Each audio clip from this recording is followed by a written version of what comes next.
विकी कौशलची मुख्य भूमिका असलेला बहुप्रतीक्षित ऐतिहासिक छावा चित्रपट अखेर 14 फेब्रुवारीला जगभरातील सिनेमागृहांमध्ये प्रदर्शित झालाय।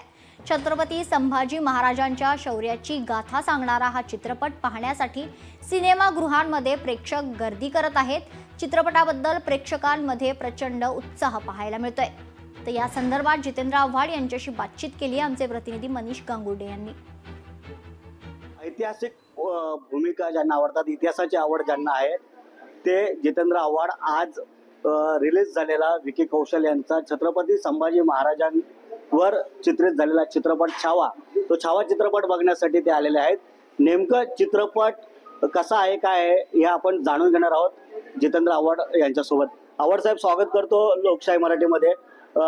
तुम्हाला इतिहासाची आवड मोठ्या प्रमाणात आहे, कसं बघता तुम्ही या चित्रपटाकडे? मला तरी आतापर्यंत चित्रपटामध्ये काही वास्तव जे महाराष्ट्राला आजपर्यंत दाखवलं गेलं नव्हतं ते या ठिकाणी दाखवल्याचं दिसतंय। संभाजी महाराजांना आयत्या वेळे जेव्हा औरंगजेबाचा पुत्र अकबर संभाजी महाराजांच्या शरण आला होता आणि संभाजी महाराजांना त्यांनी सांगितलं होतं की आपण दोघं मिळून औरंगजेबावर जाऊया, तेव्हाच अकबराला भेटायला गेलं असताना अकबराने औरंगजेब म्हणजे यांना शिवाजी महाराजांना आपल्या संभाजी महाराजांना त्यांच्या या 5 सनातनी मनुवाद्यांनी लिहिलेलं पत्र दाखवलं आणि तुझ्या घरातच तुझ्या विरुद्ध सुरंग पेटला जातोय हे त्यांनी संभाजी महाराजांना समजून सांगितलं आणि संभाजी महाराजांनी त्या 5 जणांना हत्तीच्या पायाखाली दिला।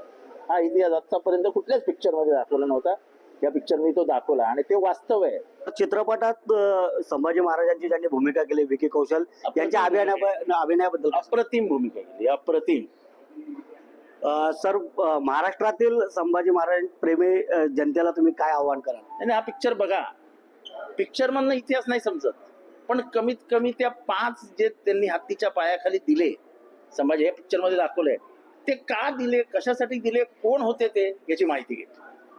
कॅमेरामॅन सहसा मी मनीष गांगुर्डे, लोकशाही मराठी, ठाणे।